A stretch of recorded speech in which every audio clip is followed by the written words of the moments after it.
everyone. I'm Gwen Mdinaradze, the President and CEO of Speakers Alliance Canada, an international speaking and consulting firm representing over 45 Harvard University professors, trainers, and public speakers. I also am the founder of an invitation-only global community, JANO, Joint Alliance of Networking and Outsourcing.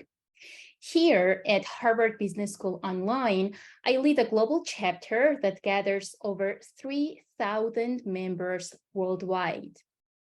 In addition, I write monthly blogs where I wrap up events or review the offered courses by Harvard Business School Online.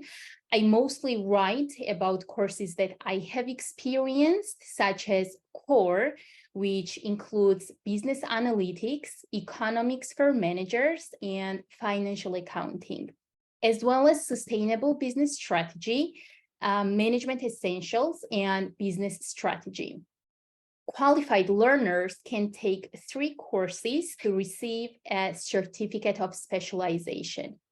To learn more about any of those courses, visit online.hbs.edu or my blog to read my experience on the courses mentioned above.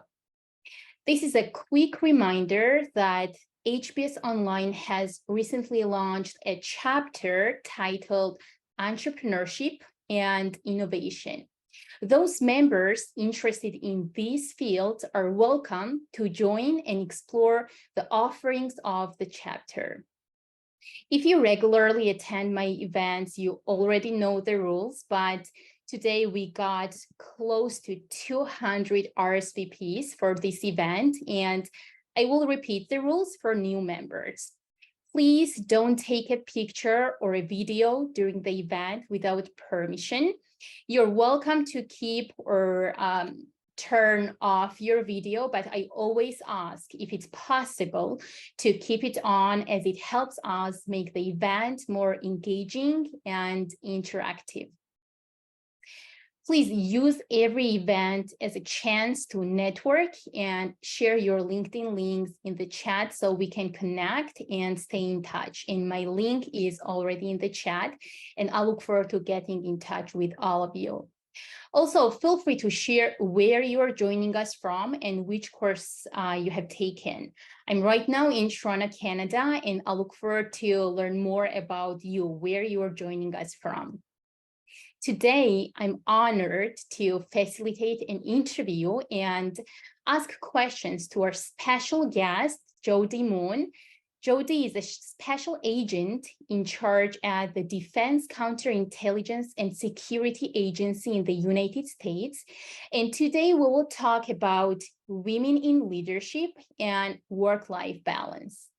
Jody, I'm delighted to have you join me today. Thanks for being here to share your expertise.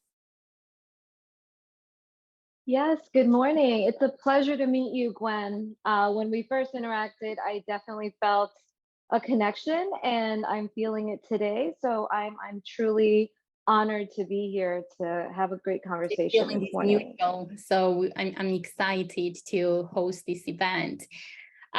Jody, let's move on to the questions. We will have approximately 35-40 minutes for the questions, and the last 15-20 minutes will be a Q&A session. If you're willing to ask the question directly to Jody, you can raise your hand or unmute yourself and ask Jody a question. Or if you can't do so, you're welcome to type in the chat and I will read the question for you. Jody, let's move on to the first question, and I'm excited that you're here today because we really need to learn from women leaders such as yourself. As a mother, how do you find balance? Yeah, that is the billion-dollar question, right? I know. I have almost like reframed the term balance because it's a heavy concept, and I'm not sure that we ever achieve or accomplish like pure balance, right? When we think about that scale. I look at it and I take the approach of the ebb and flow instead. So as opposed to like, all right, this needs to happen in this exact order, and there's so much pressure in that, I embrace the ebb and flow and look at it, as the peaks and valleys of life. Mhm. And then kind of discovering what's the meaning behind, or the meaning and the value behind the peaks and the valley. The peaks are necessary because it's really the only way to increase our capacity. Unfortunately, certain things only kind of arise through difficulty and pushing our own limitations or our own perceived limitations. And the valleys are really there to deeply replenish and reignite our energy. And really engaging in that and understanding, all right, I know that I kind of have to just get to here during this peak, and there will be that moment that I can, ground myself afterwards, has been tremendously serving. My life has been very, very interesting, just like many women that I have have the honor and privilege to know and connect with. So it just feels like, there's always something going on, and that kind of forces you to really, really embrace and lean into, like, now's my time to prioritize the needed centering and silence and grounding. Jody, how has being a parent influenced your leadership style in your professional life? Oh my gosh, two back to back really, really heavy ones, right? I can't even answer this question without, like, first acknowledging how incredibly difficult parenting is. I have two, oh my God, I have three children. I'm so sorry, Lola. Lola's my little one, she's three. And I have two teenage boys, 16 and 14. Wow. And no one on planet Earth has yet presented the perfect model or the ability to articulate how incredibly difficult it is to, like, step into this parenting space. So let's just start with that. Like, it never gets easier. I think it just simply changes, right? So, like, as they grow, whatever it is that you're managing then changes to something else. And that has been incredibly transformative for me, um, because outside of the military, there was nothing that truly propelled me out of this, like, almost like selfishness, like self-centeredness, the way that parenting has. And I also have, like, removed this term. And you'll kind of see this trend. I'm a lover of words. I'm a lover of language. I'm a strategic communicator. So inherently, there's this value and power that words have. So I really try to select words appropriately. And I've always heard the term, raising children, raising children.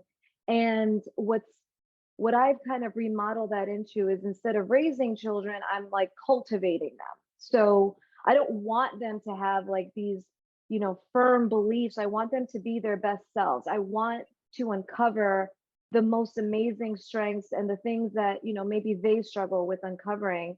And that has been pivotal in my leadership, recognizing that the way that I approach my 3-year-old is absolutely never going to be the way that I approach my teenagers, and truly customizing the approach to every individual is really, really necessary. It's amplified this love and this empathy, and also this deeply rooted understanding of the integration of work life. We really fail at leaders if we don't understand, there is this blend, right? We can't compartmentalize our lives in this way that says, all right, as soon as I become, or as soon as I step into my role as a SAC, I'm no longer a mom. Like, it doesn't work that way. So truly leading with love and compassion and empathy enables your direct reports to feel that from you and want to follow you wherever in the world it is that you may be taking them. And that kind of really, truly transformational, inspirational approach to leadership has served tremendously in my ability to really almost viscerally engage with my team in a manner that has forged true trust and true compassion, and also profoundly demonstrated to other women in leadership and other women just in, you know, their professional lives, this ability that we are truly limitless. Like, we don't need to embrace this scarcity culture anymore. We can find this, like you said, this work life ebb and flow or balance, whatever the term is that you prefer, and you can do it. You absolutely can do it.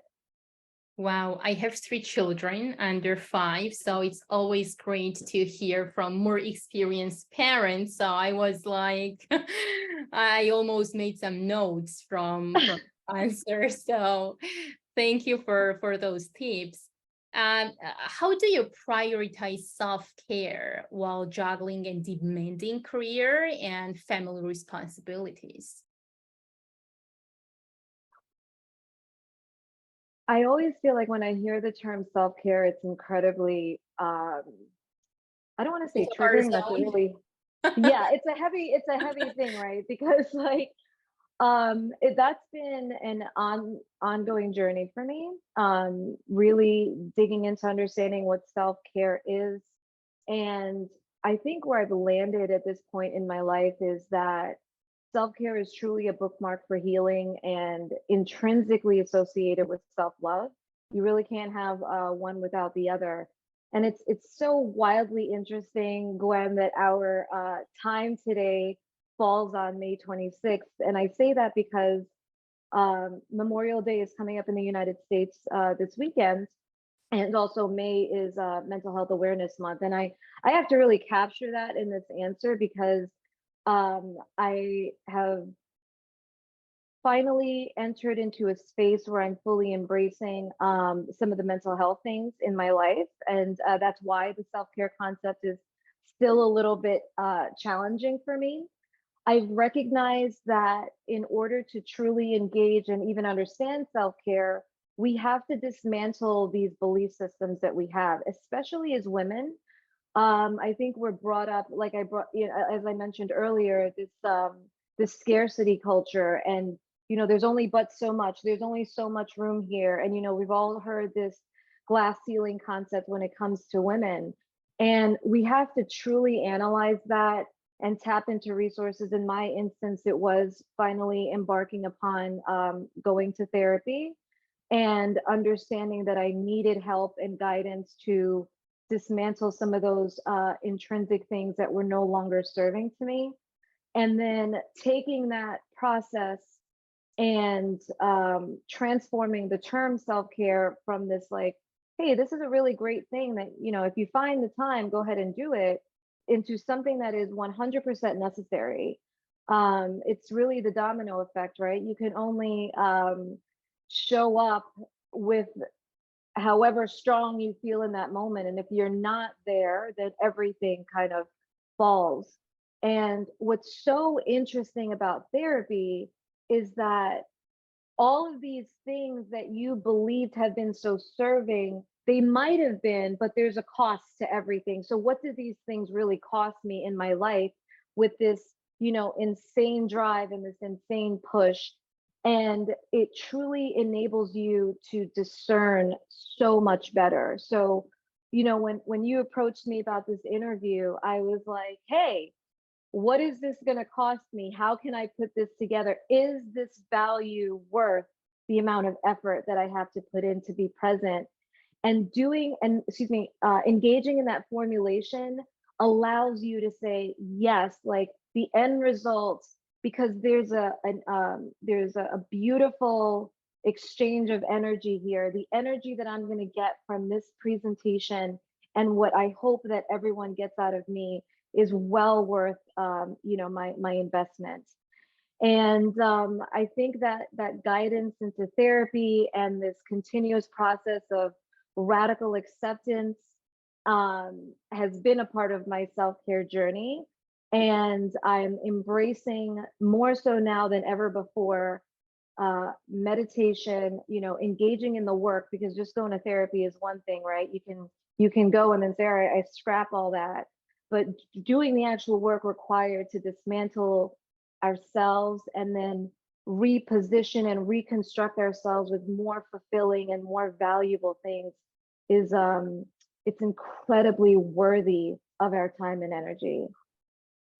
Um, I've never thought about the mental health the way you defined it. I've never thought of doing something or be stressed for something. How much does it cost me to do certain things?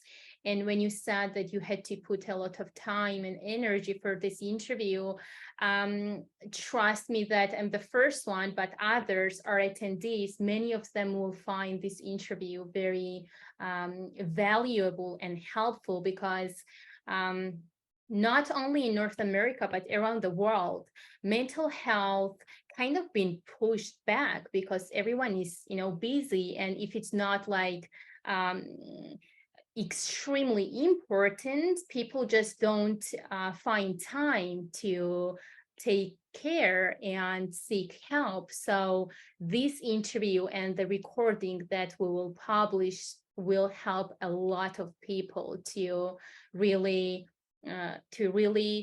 see the importance of taking time for their own mental health. Thank you for that. That is extremely meaningful. And, I firmly believe that there's no other way of doing it. I heard there's so many things that like live in my brain that are coming forward right now to say. And the one thing that I do want to say is so many things related to our mental health, even if we're the most disciplined and resourceful people, there's certain things that we can't will away. And it takes a professional and it takes that environment and that unbiased, objective individual to really help. And saying, all right, it's time, I need help. It takes incredible courage and it's so, so incredibly valuable at the end of it.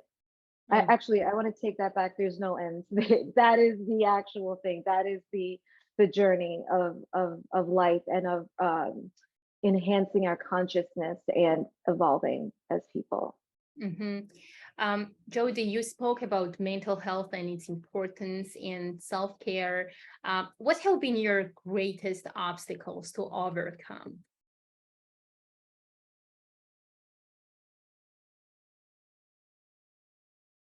Yeah, I would have to say that let me just maybe start out with an anecdote. I remember I remember always feeling this sense of resistance, right? So like I'm like, all right, I've been able to accomplish all these very, very challenging things in my life. I've pretty much been a single mom for a really, really long time. I identify as a single mom for an abundance of reasons. So I've only known that truly as the mom aspect of things. And then obviously I identify as a combat veteran, and I identify, as a woman leader. And I remember being 6 months pregnant and then being kind of like influenced to know the gender of my daughter because I never found out the gender. I was one of those people that's like, I think that's ridiculous, but I knew that this was the last of the Mohicans, so I kind of fell for it. I was like, yeah, let's figure it out. And so, everyone can have the wonderful, glorious party, etc. And when I found out that Lola was a girl, there was no stopping me from going to therapy. There was no stopping. It was just like this immediate, visceral, propelling action that was like, you have now been identified as the breaker of these generational curses in your life. To be fully frontal, and I swear I've meditated on this so deeply last night, is how personal do we want to go? And you brought us there, Gwen. I'm blaming you. So, and I think it's par for the course, right? I think people really need to know these things because you don't wake up and become who you are. Unfortunately, it is the darkness that gets you to see those creases of light and to propel yourself towards that light. And I've had a very tumultuous relationship with my mom for the majority of my life. And when you kind of grow up in an environment that's unconventional and super challenging, I am a first generation immigrants to the United States. That brings on a tremendous amount of trauma that just kind of lives in different places and manifests itself in very interesting ways in your life. And overcoming that obstacle and saying, okay, I can live in this dichotomy where I can love my mom from a distance and like no, it's not beneficial for us to clash all the time was what was the most difficult thing in my entire life to overcome. Is, like I said before, it's that radical acceptance of your journey and fighting that victim mentality because it doesn't serve anything.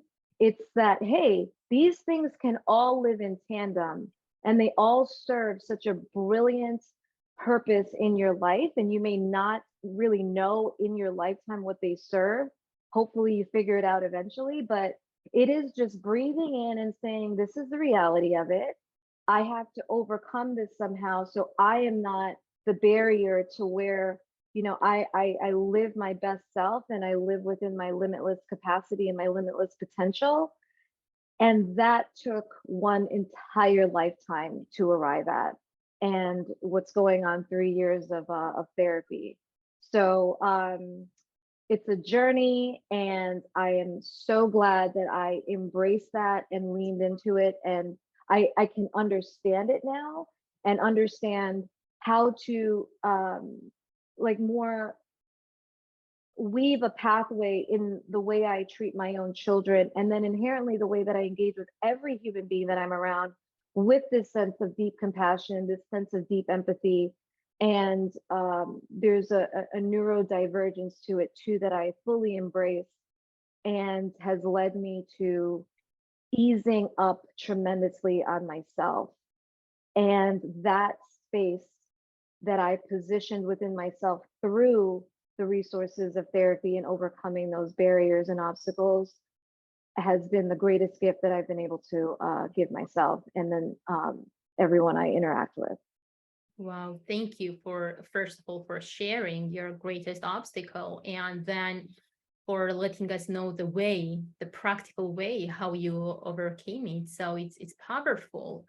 Can you talk about how you incorporate the values you learned in the military into your everyday life as a civilian? Yeah, of course. The values that immediately come to mind when I think about my time serving, um, there's three main things that are presenting, and it's trust, embodying that sense of trust and fostering that sense of trust, discipline, and cohesion, and integrity too. So I think that being in the military instilled such a deep sense of integration and the need to trust people in their own rights, removing your ego and allowing other people to shine, because um, they have learned this skill, they have learned this trait, they're the experts.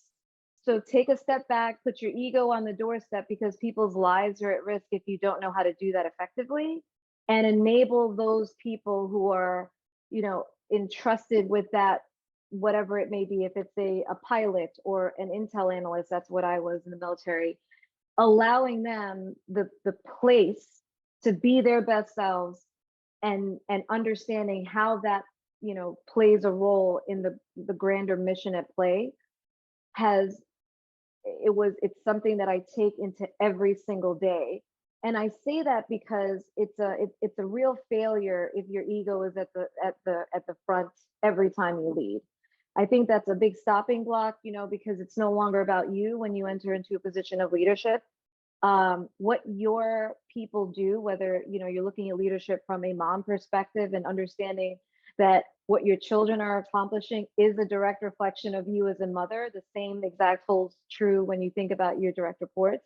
what they're accomplishing is a direct reflection of you, and you don't need the trophy. They get the trophy. And that was something that, seeing it come into play, especially in a combat zone, was a guiding light to me in everything that I do at the present time.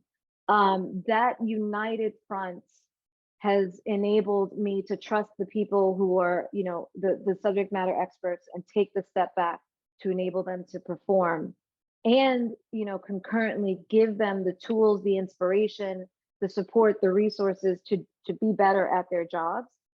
And finally, I think it's about this relentless drive to make a transformative impact, whatever that may mean, because impact is one of those words that, it's one of these words that are kind of like overused right now. And impact really means anything and everything, right? Like, we are having an impact now together.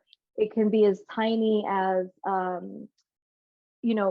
saying, hey, have a good day to the person at the register. That's an impact. To your intelligence gathering and your ability to refine this intelligence summary has really been a gap filler in something that could have saved the lives of many people. And then translating that to my current role as a SAC, I'm involved in national security. We're the gatekeepers in a lot of ways when it comes to the background investigations and that mission set. So taking a step back and making sure that my people have the space to shine all day, every day, and having that discipline to say, it's not about me today, it's about you, was all from my time in service. Wow, that's powerful, Jody. I just want to mention that we got so many messages in the chat, and not only me, but so many people found our conversation inspiring. They are saying it's very relatable, more power to you, Jody, inspiring, so incredibly refreshing to hear Jody speak. The difficulty in differentiating between business owner self versus mom has been my greatest battle I've ever experienced. And other messages that I knew this. We needed you to inspire us, and I'm so grateful for you joining us today and sharing your experience. So, I mean, so many great messages in the chat. And I'll move to another question because I want to ask you all those questions. Can't wait to hear your answers. What advice would you give someone considering a federal government or military intelligence career? So the common thread between, joining the military and federal government is this deep connection with service to others. I'm going to steal the words of Michael Beckwith. I love him. He's a spiritual leader of the Agape spiritual group. And he always says, you get to keep what we give away. And that to me is so aligned with service to other people, because, whether you're the most like extrinsically motivated or intrinsically motivated person, there is such a deep fulfillment when it comes to service to other people that cannot be captured in any other way at all. And I remember being, I was 18 at the time. I was in college. I was attending Pace University at the time in New York City. I am a New Yorker. And, but I, like I mentioned before, I came to the United States when I was about 2 years old from the island of Trinidad. And I remember to this day feeling this deep sense of gratitude for the opportunities that were presented to me as a result of coming to the United States. No one can convince me otherwise that my life's trajectory could have been vastly different staying in Trinidad versus, this person that I've evolved into being here in the United States. And it was that drive that made me feel that that sense of necessary purpose to give back to the United States. And that's why I joined the military during wartime, because I couldn't quiet that inner voice that was saying, this is something that you need to do, and this is the only thing that I'm going to accept. So I just allowed that to just I allowed myself to be enveloped by that concept. I gave in and joined the military, and that is where that passion for service was only further ignited. And it's what really paved the way to then, having at this point 16 years of combined military and federal service. And in answering that call has been the only way I think I could have truly stepped outside of my comfort zone, and in turn became this catalyst for unwavering adaptability and commitment. We got another message from a military spouse that she found this talk very inspiring. Andra is a community member of Harvard Extension School. I've met her at Harvard Extension. And hi, Andra, I'm so happy you're here today. That's great. Thank you. Jody, can you speak? I want to add, I'm not only a military spouse, but I'm also an immigrant as well. So I really appreciate your words. Thank It's you. really Thank inspiring. you so much. Thank you. And you also are the traveler, right? You lived in different countries. Yes, we just PCS to New York State actually, and I'm also looking into going to the government. So I really understand giving back feeling that you have. Are you at Fort Drum? Yes, I sure am. That's where I spent 6 years of my life. 6 years, okay. Well, we can definitely talk about it a bit later. Please, but yeah, Fort Drum connect. is its own beast. Yeah, we don't have enough time for that one, Andra. Thank you. But you can definitely share some stories with those who are not military that can inspire them, because there's a lot to share there. Thank you. Thank you so much. Thanks, Sandra. Jody, can you speak to the importance of resilience in your personal and professional life? You spoke about mental health, and I think overcoming those obstacles is impossible without resilience, which is quite difficult to be resilient, but it's very important. So I would love to hear from you about this. Oh my gosh, yeah, resilience is one of those weird things, right? Because like when I was talking about the peaks and valleys, resilience is what you're cultivating during those peaks. There's only one way in my mind to really build resilience, and it is through the fight. It is through the battle. Like, we're not building resilience as we're sitting here having a grand old time, like eating popcorn and watching a movie. Resilience truly comes when it's the guns a-blazing. So truly, I mean, honestly, resilience has been the life force that's fueled my personal and professional journey. And what it encapsulates for me is that unwavering belief in your own strength, and that spirit to rise above the challenge, and recognizing this feels very, very uncomfortable, but it's only going to feel uncomfortable for just a little bit longer, and then I'm going to hit that nice little valley again. And I have this, I don't want to say, I have this weird philosophy in life, and I articulate this to my teams and to my children, and it's to say, I just want you to give me 5% more, because who knows what 5% is, right? My 5% is probably very, very different to your 5%, but it is in that 5% that you're building that resilience. And knowing like you're only going to be uncomfortable just for a moment longer, just for that 5%, helps you to come to the other side of, that little bit of discomfort that's required to build capacity and build resilience.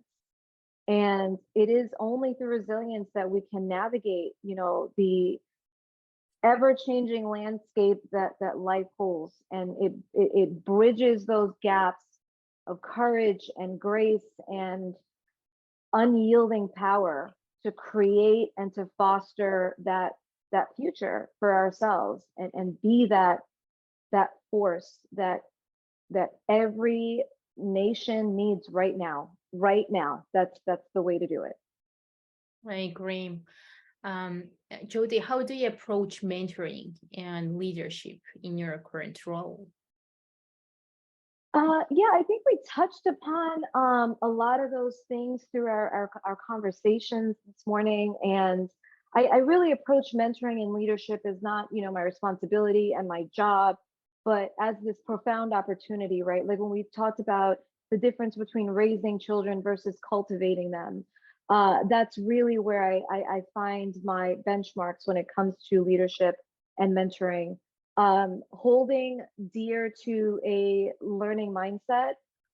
These past 5 years between accomplishing my master's of strategic communication at Columbia, I'm currently enrolled in my doctoral studies at Colorado Technical University, and having that growth mindset, it really, really enables you to understand and attach yourself to frameworks that are bigger than you are, because there's always going to be chaos when you're leading and mentoring other people, or through parenting, whatever facet we're looking at.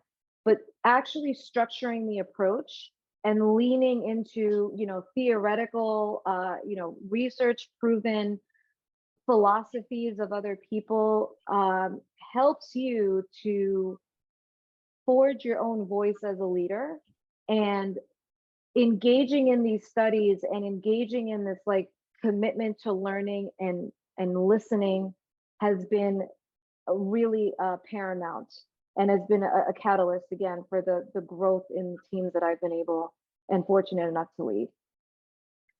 So you're a strategic communicator. Can you speak to the importance of effective communication and collaboration when leading teams? Oh my God. I mean, what was the most important thing that I got away from Columbia was that, communication, the way we look at it, is not talking. That is absolutely not the case.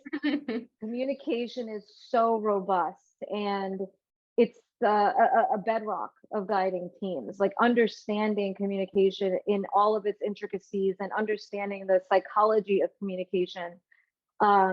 Enables you to engage in this, like it's this symphony, right, where you want to break down not just your own barriers, but the barriers of other people that can be standing in the way of building this integrated team and this cohesive team. And the art of active listening as another component of communication is necessary to engage in that strategy. And the last thing I want to say about communication too, in that collaboration, is fostering an environment where feedback is so necessary. Feedback is kind of related to what we're talking about with resilience. We cannot grow if we're just sitting there thinking that everything we're doing is perfect and fantastic. I was fortunate enough to meet Kim Scott during a leadership development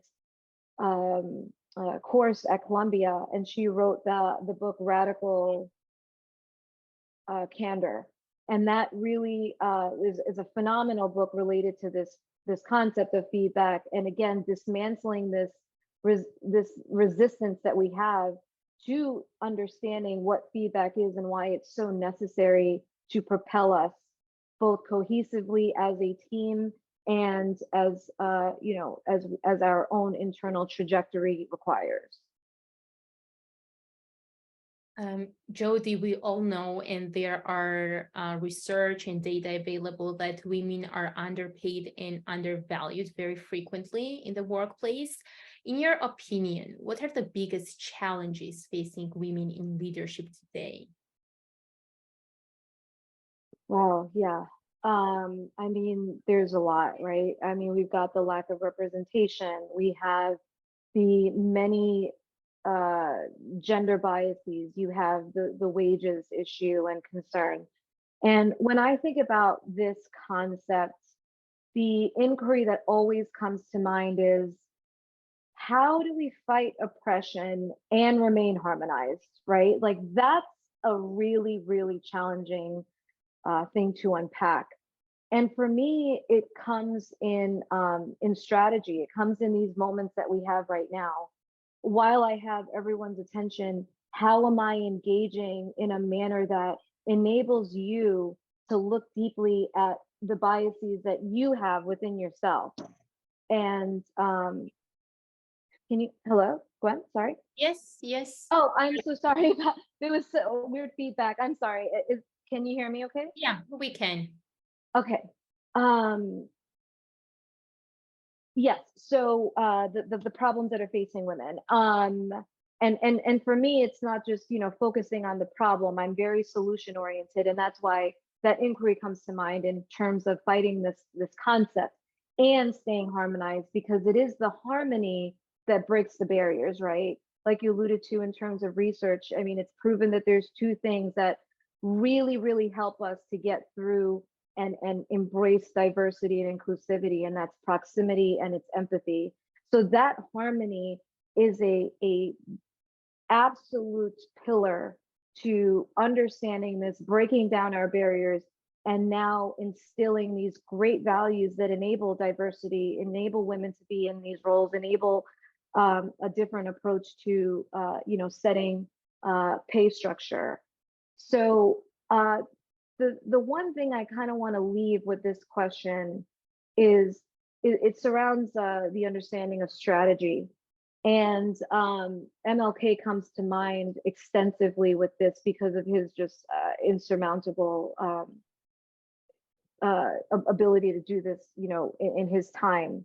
And when I attended the doctoral session, there was like a 2-day seminar, right? And they always talk about this thing related to your dissertation, which is it's this incremental process. It's incremental, it's incremental. And you know, you're like, I just want the answer. Like, give me my theory so I can like get there and write this dissertation.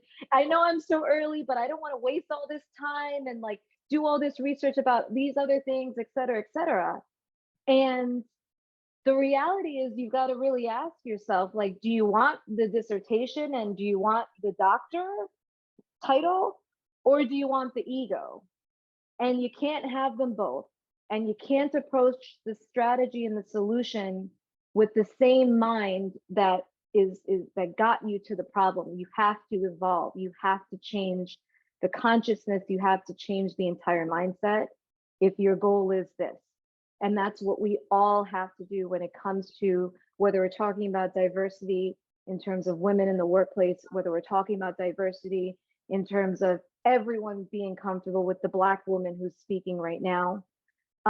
It is a matter of changing our mindset so that we can solve this problem and be part of this beautiful change that we all need.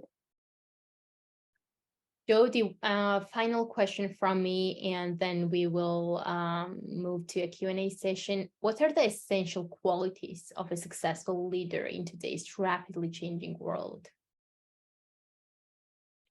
Wow, I think that this is the synthesis of everything that we've talked about today, Gwen, honestly. So I'll say that the most dangerous thing when it comes to a leader is a leader that lacks vision and a leader with a fixed mindset.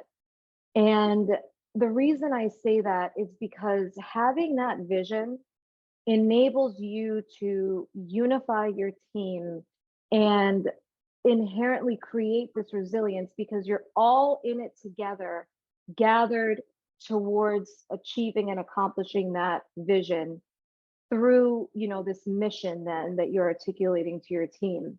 And the fixed mindset is so problematic because we just are constantly changing and evolving. And because of that, you must embrace every encounter with an agile approach and a continuous growth mindset because, you know, there's no shortage of information at all, right? Like we know that. And being able to really actively discern and almost like radically discern so that you have these two theories that could be both inherently right at the same time, but you're going to pick one and then enable that to become your strategy with your team while you're working towards that vision and your mission and purpose is it's truly the best qualities that I envision in serving in the leadership space. Great, thank you, Jody. We got a question request in the chat. Mina Hill, do you want to unmute yourself and ask a question to Jody, or you want to type in the chat? Oh, I got another question in the chat. Okay, Mina Hill, you can go ahead, and then I have more questions for Jody. Hi, thank you so much. And thank you to both Gwen and Jody for such a fantastic session. I've really enjoyed myself. And to Jody, I will say it's been so empowering listening to everything you've just shared. And my question revolves around basically everything that we've covered here in this session, because I'm Southeast Asian, so I'm from Pakistan. And the concern regarding them, women in the workplace and their stability and their representation is a huge issue here. Even though there is a lot of awareness now in my area, in my country, we still have a very problematic approach, especially when it comes to women who have children or perhaps are expecting, right? I know it's something that happens all over the world, but from